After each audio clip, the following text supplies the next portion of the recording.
What is our brain's favorite hobby? Proving itself right. We are jumping in to that today. It's a fancy way of saying confirmation bias. Matt Ober, thank you for joining us today. Thanks for having me.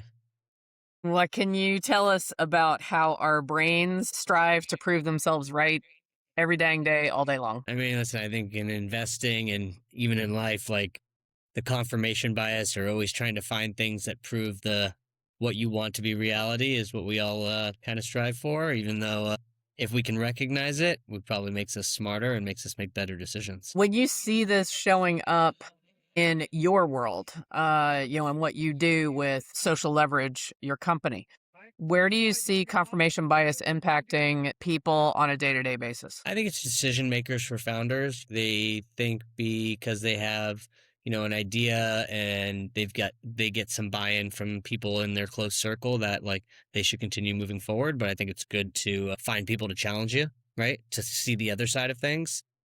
I Right. mean, it happens the same thing when we're investing in companies, right? Like, I see something and I'm like, oh, that's definitely going to be the right thing. But, we're investing for the next 10 years. So like what makes sense now doesn't make sense later. So, you know, the best investments are always non-conventional, right? Non-consensus. Things that like you would think are weird right now might become reality, 10 years from now.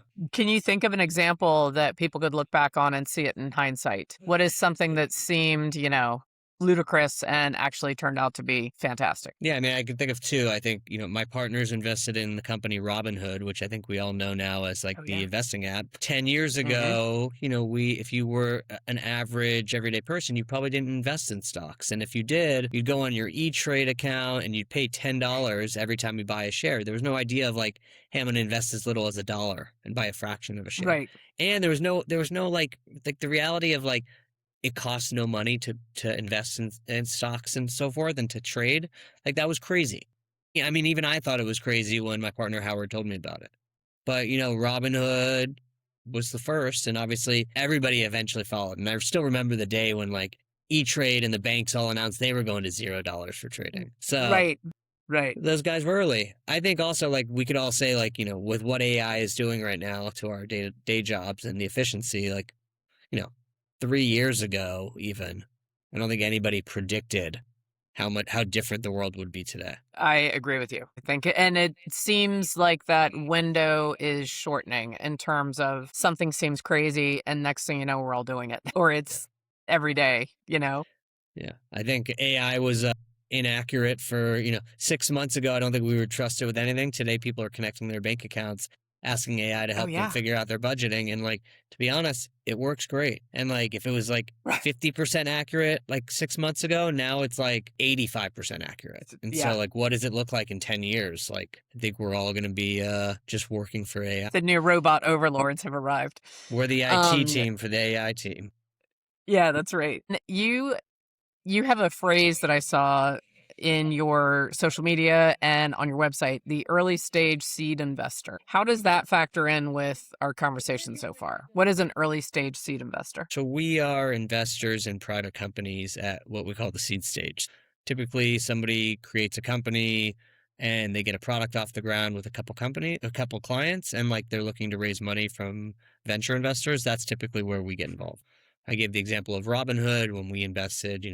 It was two guys, Vlad and Baju, and we were their first, $100,000, right? Right now we Right. write $1 to $2 million checks, and typically it's two guys. Maybe there's a couple more, depending on if they're a little further along, but that's where we get involved. So seed stage, helping them get further in their path. And the best companies take 7 to 10 years to really like grow up. And so we're there from the very beginning, typically sitting on the board and doing everything we can to make sure that they are successful. How did you end up doing this? So I think, out of school, I worked at a company called Bloomberg, which I think is, famous for the news and radio and also the financial terminal that everybody on Wall Street uses. I was able to, learn all about the markets and realize that I wanted to be on the other side of the Bloomberg terminal, not the support person, but also being the person on Wall Street using it. Kind of launched my Right. career into the hedge fund space. And within the hedge fund world, I realized I liked the private investing side as well, which is like working with startups. And over 15 years in hedge funds, I got to do both. And I met my current partners, Howard, Tom, and Gary, Howard had started a company called Stocktwits, which is like the Twitter for finance. And I actually cold called Howard like 18 years ago, and we used that data for investing at the hedge fund. People were, tweeting about Apple and whatever company they were interested in, and the hedge fund wanted to understand like what the retail audience thought. So we used that, started to become friends, invested alongside them, became an investor, and then, circle 5 or so years ago, joined them as the fourth partner to do venture investing full time for, my career going forward. And the four of you own socialleverage.com. Correct. Social Leverage is a venture capital firm, our 6th fund, and we do early stage investing. Financial services, vertical SaaS, vertical AI, that's kind of what we're best known for. We were first investors in Robinhood, eToro, somewhere with a K, which Facebook bought, Enscaped, which is a popular consumer product for men, and a whole host of other companies. And then what do you do with mattober.co? Because you That's also have that. Yeah. That's a newsletter. I mean, I think, one of the things we try and do as a firm is, write about what we're thinking about, what we're seeing. Helps me also just think about like our own, like where the world is going and what interests us. Helpful for founders, obviously, because, when they're raising money, as much as they're, looking for capital, they're also looking for people they want to work with for the long term. So I think it's a good way to get to know us. My partner Howard writes. We write also on our socialleverage.com website. We have our own newsletters there. And we're newsletter investors. So we are investors in the platform beehiiv, which is a big competitor to Substack. So, we're kind of eating our own cooking, right? We're using the tools. There you go. So I think, I sometimes say I write for myself. It's my own way of thinking about things. It's also a great place to, promotionally talk about the companies we're invested in and why we're excited. So anyone who wants to connect or learn more about what you're doing, they can definitely go there or social media. Right. But when you look at jumping back to the beginning of our conversation and you think about confirmation bias, how do you think that impacts, say, the everyday investor who is not achieving what they want to achieve? I mean, listen, I think understanding your own biases is the most important thing to being a successful investor. I worked at one of the largest hedge funds that was discretionary at Third Point, right? We were managing $20 billion. The leader there, Dan Loeb's job is to understand the analysts that pitch him ideas and what their bias is. Obviously, their bias that they want the biggest position possible to make the most money possible so that they make the most money personally possible. Reality is like, we all have our own bias of like, we believe something so much because we're too close to the situation. Like I always know, like when I'm looking at investments now, like the companies I know too well, sometimes I can't see like, hey, maybe it is a good opportunity for the next 5 years, but like, doesn't make sense to be an investor right now because like the next 2 years, like I should be more patient. Like there's a lot of like headwinds coming or, you're almost too close to the situation and too much of a cheerleader versus being like rational. And I think that's where like, understanding your own confirmation bias, being around people that just say yes to you, like obviously is not not doing anybody any benefit. Right. That's critical. Having someone, you mentioned it briefly earlier, making sure that you are having someone that will fight to shoot you down in order to test how much you're going to stand up for it. Right. And then even if that just gives you more clarity and commitment to your decision you've made, I think it's so critical because often, as you said, our brain wants to be right. We start only seeing the evidence that supports what we want and how we want things to be. And if we don't have someone that will shake us out of that, boy, we can make some significant mistakes. Yeah, we need somebody that's going to challenge us or just think differently. Maybe they're not right. Like there's definitely a lot of times where I'll ask somebody their counter positioning and respectfully disagree. That's also like you have to, it's hard at the seed stage as an investor. You're taking a 10-year bet. So like a lot of people won't like what you're doing. I think Howard, my partner, always says like if everyone, including your investors, likes the investment you make at the seed stage, that potentially is not a good thing. Right. Yeah. You actually want at least a subset of these people to think it's straight up crazy. Yeah. Otherwise, like something's like maybe it's not going to be as big of an opportunity as you think. Right. Yeah. But it's interesting you say that because if you don't have that awareness, it can feel like the opposite. If you start hearing yes everywhere, it can start feeling like this is going to be the next big thing, fill in the blank, right? Because look, everyone loves it. But so it's just really critical to do that. How can someone tell if they are not challenging their decisions enough? How can you tell if you're sliding into that? I think if you're not expanding your network and checking in with people from different walks of life, right? Like I think we can get trapped in our own bubble of working and building and keeping our circles tight, which, I think there's value to having people you trust around you. But I think there's like also more and more value to in-person meetings these days and like getting out and like rethinking and challenging yourself, right? I think we've Hmm. gotten so used to the Zoom and Google Meets, and that's all we need. Right. And I think like I kind of feel like with AI making all of our lives more efficient and automating a lot more, like the biggest value we can have is getting out and meeting people and talking to people in face-to-face situations, right? Having a meal, talking through things, listening to other people's opinions on things. Right. That's the catchword or buzzword right now is going analog, so it's how can you have more human to human interaction while you're benefiting from everything that AI is bringing into the equation. Right. I mean, if anything, AI should allow all of us to have more in-person time and less time having to be in front of a computer or on our phones. Right. Are you seeing that for yourself yet? I am definitely. I mean, I think for us in the last 90 days as a firm, we've kind of gone all in on AI, specifically using Claude. I think from an operational perspective, like investment memos, due diligence, follow ups with our investors, how we think about onboarding new companies we're working with. I think every time we do something, we stop and say, like, why are we doing this? Like, this should be automated. I mean, I'll give you a good example. I used to wake up every morning and probably spend 30 to 45 minutes reading through my superhuman news bucket, right? I bucketed all the Mhm. things that I like to read in the morning from news, which are like really like newsletters and emails on like topics that are happening. Right now I can have Claude. I can wake up in the morning, say good morning to Claude. It'll read through all of those, get it by the topics that I like, summarize it, and it's learning because I'm telling it every day what I prefer more and more. And so that Right. 45 minutes can now be 5 minutes. And on top of that, I can put in an AirPod while I make coffee and have it read it to me. So I don't even have Mhm. to have my phone open. Just open, say good morning, let it go. These are little things like, doesn't matter. I don't know. I get 45 minutes back in the morning. I've got 3 kids. Yeah. Like, there's a lot going on. Like, if I'm not sitting there feeling like I need to rush through reading everything, like, am I going to miss things here and there? Potentially. But I think the flip side of that is like, I'm now getting more efficiency and like more time back to spend it on things that I Right. find more important. Right. No, I think that that's fantastic. That's a very practical example that anyone listening to you and I right now could absolutely Right.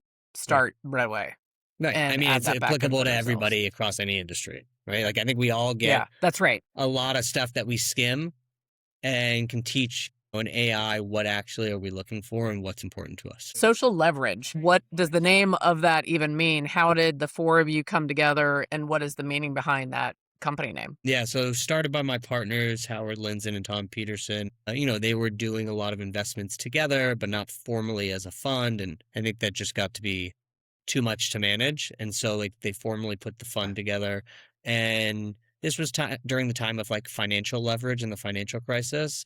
And I think as everybody, leveraged financial leverage, their whole thought was, coming out of the social media era, you can leverage your social networks. And I think like even to this day, 17 plus years later, like we leverage our networks of investors, friends, other investors, everybody in our social network. We leverage the social aspect, and like that's what it is. So like I think some people always ask us, is it got like a social good, ESG, anti-oil type of thing?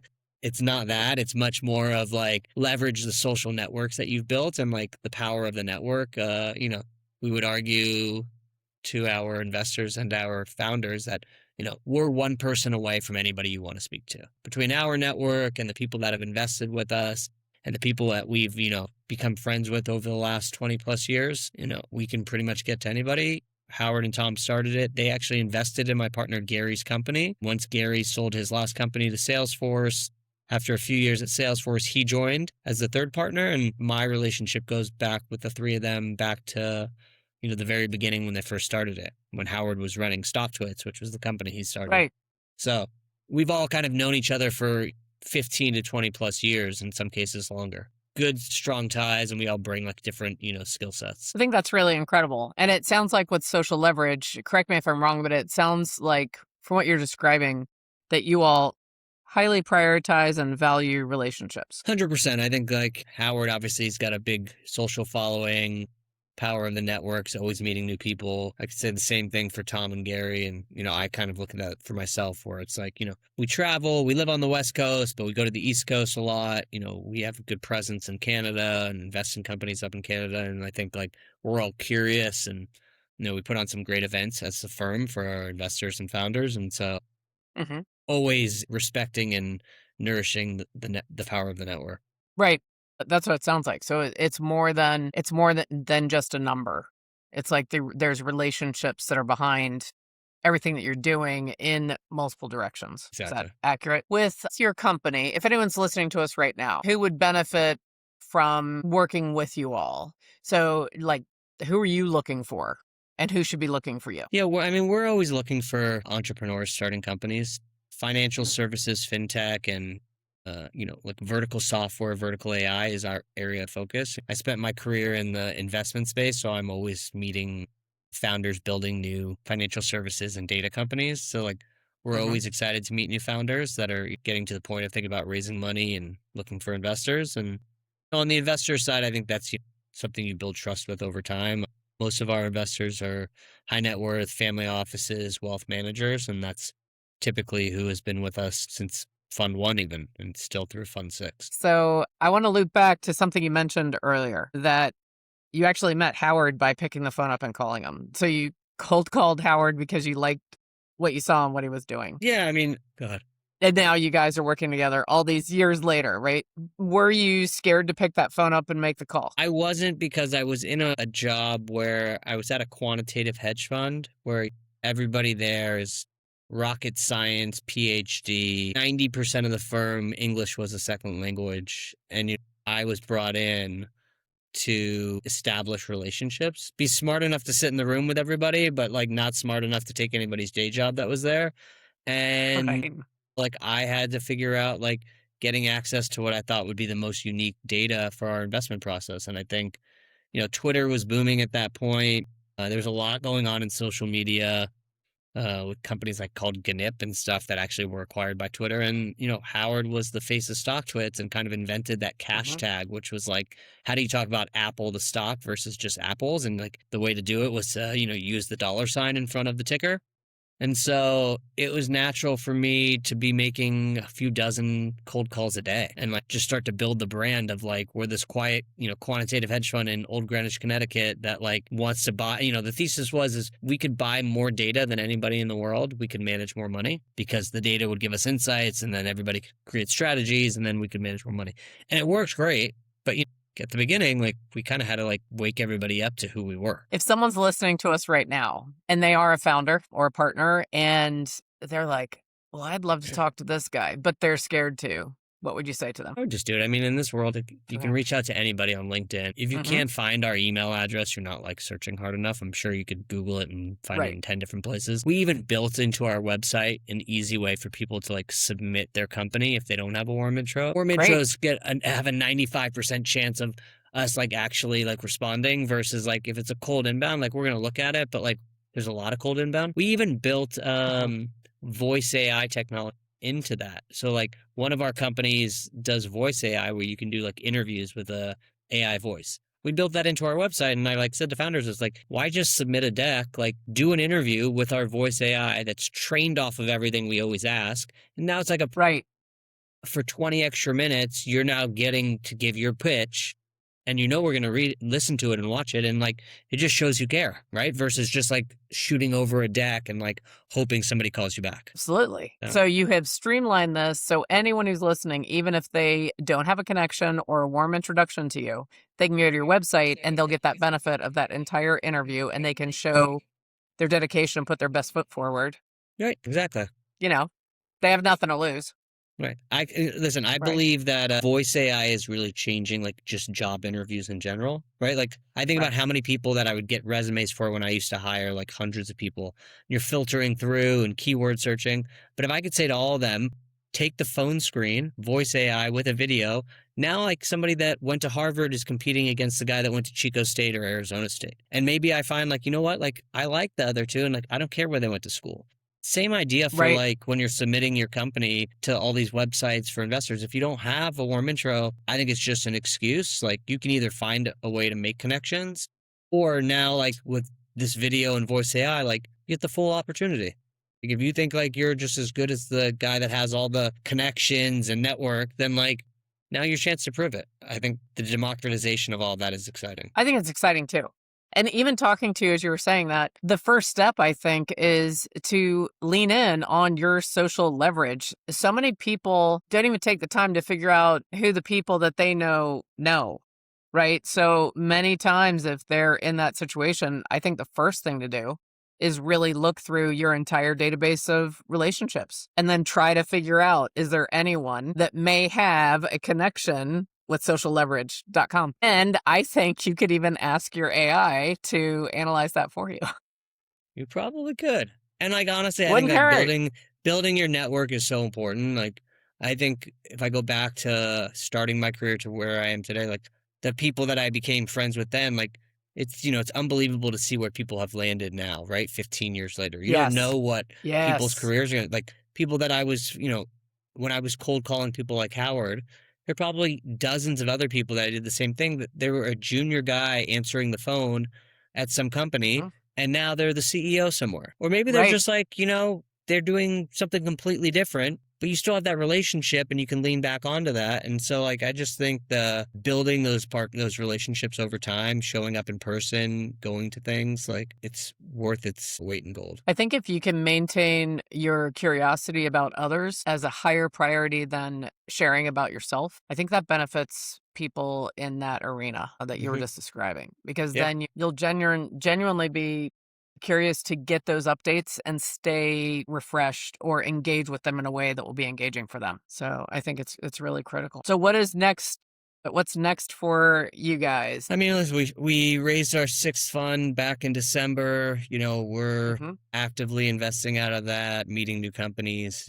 That's where we focus most of our time, head down, helping the companies we're invested in, looking for others to, fill out the fund and, making sure that the investors that we have are updated on everything. Cause, every, 2 or so years, we'll go out, raise another fund to continue to back the best, entrepreneurs. I think it sounds fantastic. Yeah, it's exciting. There's ups and downs like anything else, but it's really exciting when you see these companies come from an idea to, a big vision and company. I have one other question that's very specific about what you're doing. So, how long do you typically stay involved? You said early on you're one of the first and you guys are on the board. How long are those relationships typically? Listen, I think we're involved until there's an exit. Most companies Mhm. take 7 to 10 years to go public, get acquired, or maybe it just doesn't work out and they shut down. Some take longer. Um, we're on the board. I think we're happy to, roll off the board as the company starts to grow up and become more of like an observer where like we'll listen in Mhm. on the board, but we're not the one, the board grows, the board changes, new investors come in, they get to Series B and beyond, or sometimes Series A, like they've got new investors that come in and we're happy to, take a step back if that's what we're asked. But in some cases, we may be, such a value add to the founders that they're like, listen, if there's anybody we want to keep on in the long run, it's you. For our winners and best, companies, we're happy to, entertain that. That's good. So you Yeah. customize it per Yeah. situation and Everything. per relationship. Exactly. Like, Yeah. for some people, like you want to talk to them on a daily, weekly basis. Others, they've gone in a different direction and there's somebody else that might be more helpful for them. I want to touch on one other aspect of AI. You've been in your career now, how long? 20 plus years? Yeah. Um, there are a lot of young people coming up right now that may be fascinated and think like, oh my gosh, I want to do what Matt's doing. I want to build to this. And yet they're fearful because of AI and feeling as if the opportunity won't be there because of the rise of AI. Do you have any words to share with up and comers or people looking to build a career similar to yours? I think you got to lean into AI, right? Like when I was younger, it was like Excel and you used VBA to automate Excel. And then people learned Python to be like better at coding with Excel. And now it's like, who cares because we have AI. If I'm a young Right. analyst and want to go on the investment side, like there's so many AI tools outside of just using Claude and OpenAI. There's like actual tools being built on top. lean in, play with them, be 10x faster and better at answering questions or doing analysis than the guy who's 45, right? I think that the job is changing, the workflows are changing, but like they're always changing. And I think if we're seeing Right. anything with AI, like we expect to get more out of the people than we did before, but like we're also realizing we still need people to do a lot of things and it's not perfect yet. I think on the technology side, like I laughed with somebody this morning saying like, we'll soon be the help desk for the AI, right? These AI agents are going to need a help desk. That's what we're going to be. So be the help desk for AI. Things break, things don't work, like be there, like help desk. And like, that's going to be a huge opportunity. And then like, Right. there's no better world right now to be building a company than today. Like you don't have to be technical anymore. If you have an Yes. idea and a approach to sales or wedge for distribution and marketing, like anybody can create a company overnight because you don't need to be technical, which I think is like a huge opportunity in itself. And it doesn't have to be, not everything has to be venture backable, right? There's a lot of great Right. companies that don't need venture money. Right. I think in addition, I would add to what you were just saying, it's critical to build your network and focus on making relationships and focus on the more human side and human element as much as you're able. So you've got to develop the skills, the knowledge, and lean in and learn how to allow AI to help you stand out. But who are you standing out with? You've got to have the connections. Yeah. I mean, I think network, show up at events. If I'm a student or young person, all these big conferences that cost a lot of money, there's a lot of free tickets for students and people that are excited and hungry and just want to go. So I don't think there's any excuse except for effort at this point. Just like there's no excuse for building a company except for creativity at this point. Right. And don't be afraid to ask. People might say no. Keep asking. Yeah, don't be afraid to get That's one of the rejected. biggest We get things. rejected every day. Every day. Every day. I am sure when you were doing those cold calls and you called Howard, you probably heard far more no's than yeses. Sure, Howard probably said no or didn't even answer the phone the first 3 times. Right. Knowing him That's now, right. Yeah. I'm surprised he even Yeah. picked up the phone. It was probably a fluke that He worked in the probably right thought I manner. was his son calling, and then he was confused when I offered him money. Oh my goodness. So I agree with you. One of my other guests said that they had a vision that we were going to be fast tracking to the world of Wall-E. Did you see that movie? Wall-E? Yeah. Where everyone's floating around on the lounges and they don't even walk anymore. So I don't share that same vision, but just as you said, lean in on it and allow it to improve your life today and possibly build you to where you want to go. Yeah. Yeah, why not? Completely agree. Or go completely off grid and start a YouTube channel about living with nothing.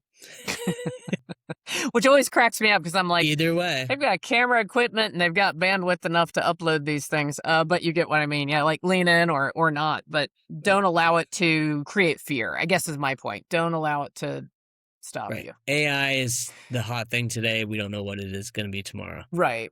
Matt, you and I really talked about the confirmation bias, and we talked about it in terms of being very positive about something and really believing in an opportunity or a company or an investment, and that we rally around to do it. A lot of my clients actually experience something slightly different where they're not surrounded by yes people. They're actually surrounded by no people and people trying to hold them down. So they may have a great idea and they hear a chorus of, oh, you can't do that. You're going to get hurt. You're going to lose everything. You're not going to. What do you recommend if you are facing a confirmation bias that is really, I'll just say, very negative? You got to make a change. I think that's the scariest and hardest part is making the change. But if it's like in the company you're at and you want to try something different, then you just got to go for it, right? If it's, your own team, like do it on the side. I think that who we surround ourselves is so important. And I also think like if you look back on it, like those people change over time. You move, your interests change. You feel like the people that you're surrounded by aren't like allowing you to get to where you want to go. And I think it's like important to recognize that and realize like you need to be surrounded by like I believe be surrounded by people that are, you push yourself towards aspirational, whether that's family wise or financially or whatever it is. Right.